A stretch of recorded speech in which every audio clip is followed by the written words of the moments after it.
بسم الله الرحمن الرحيم. Vice President Omar Suleiman speaking. أيها المواطنون. Citizens, dear citizens, هذه الظروف العصيبة in these difficult circumstances بها البلاد. the country is passing by. الرئيس محمد حسني مبارك. President Hosni Mubarak has decided تخليه عن منصب to step down. President Hosni Mubarak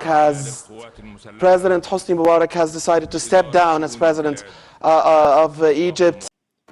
That's how the story ends, and it's a happy ending to be sure. But how does the tyrannical leader of what is arguably the Middle East's most stable regime lose his grip after 30 years in power? The beginning of the story, unfortunately, is not at all happy. It started a little over 6 months prior, June of 2010, on a summer night in the port city of Alexandria. Khaled Said was sitting in a cafe, working on composing a piece of music that would be played at his friend's wedding. He was a young man and not especially interested in politics, but that night he was approached by 2 state policemen who asked him for identification. When he asked why, the 2 men proceeded to beat his head against the marble table, then drag him outside to the street where they continued to beat him to death. Official police reports alleged, and the autopsy confirmed, that Said swallowed a handful of illegal drugs when the police approached, and he died of an overdose. But this photograph, which someone managed to escape with, spread like wildfire on the internet and certainly suggests otherwise. In response to this incident, collaborators, among them Wael Ghanim, a regional marketing executive for Google, created a Facebook page condemning the Egyptian state police force for years of unchecked brutality against its own citizenry. This page exploded in popularity and, along with other social media outlets, became something of a rallying point for all those committed to bringing down Mubarak's authoritarian regime, as well as other such regimes in the Middle East.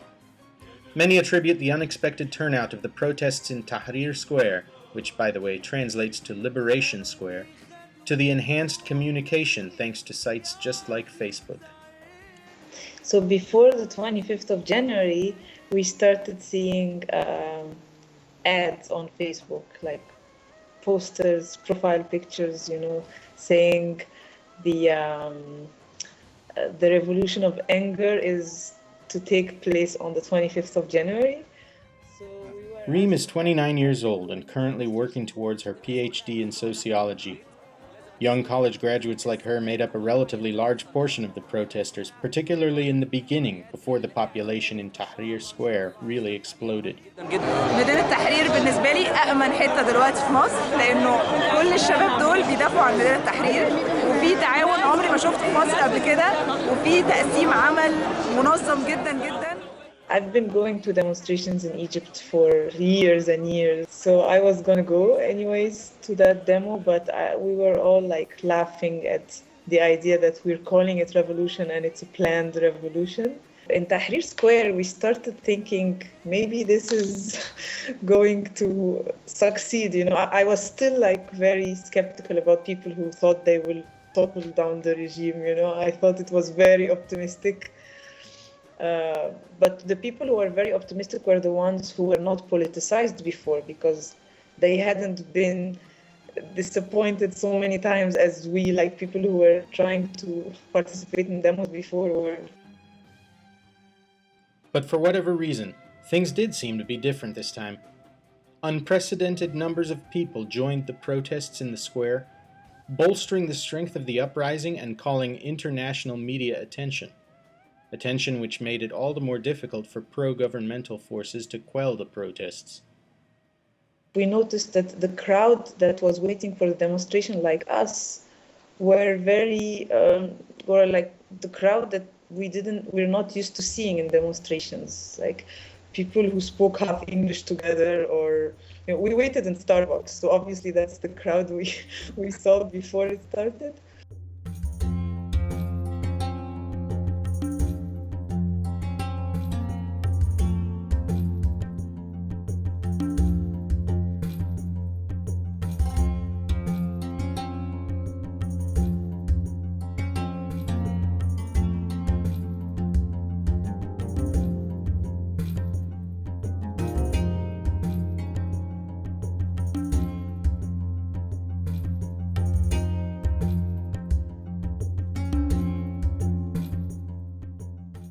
plainclothes thugs were kidnapping people, and there was so much tension downtown.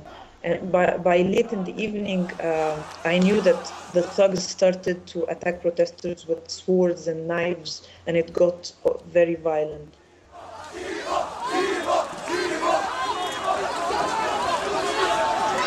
It was a crazy battle. Every time they would push us back, and then we would attack again and push the security forces, and then they would push us back. We really thought we were going to be defeated because our numbers was not that big. We were attacked by people, by thugs with everything that they had, knives, Molotov, even, I'm sure you've seen a video of the horses and camels that came in. So there was a great division of labor that day. There were people breaking the sidewalks into, taking the tiles off the sidewalk, others breaking the tiles into stones, others transporting the stones to the front. I was among the people who were filling water bottles and taking it to the front. And for 3 or 4 hours, I was transporting water to people who were throwing stones. And everyone in the front who was throwing stones, they started to put stuff on their head because everyone got injured from stones. Friends had stitches. There were medical points where they were just stitching people's head because the stones were so big and there was a rain of stones. It was a very scary thing, and it didn't end until sunrise. So imagine, it was nearly 24 hours of terror.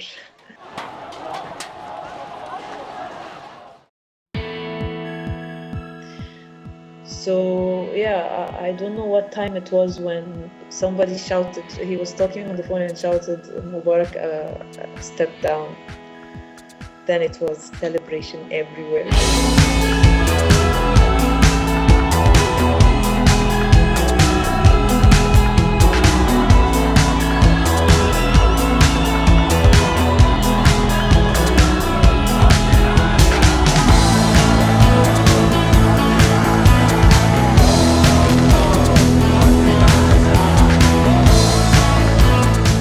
People were kissing each other and hugging each other, and women were, zabruta, they were, this thing they do in weddings.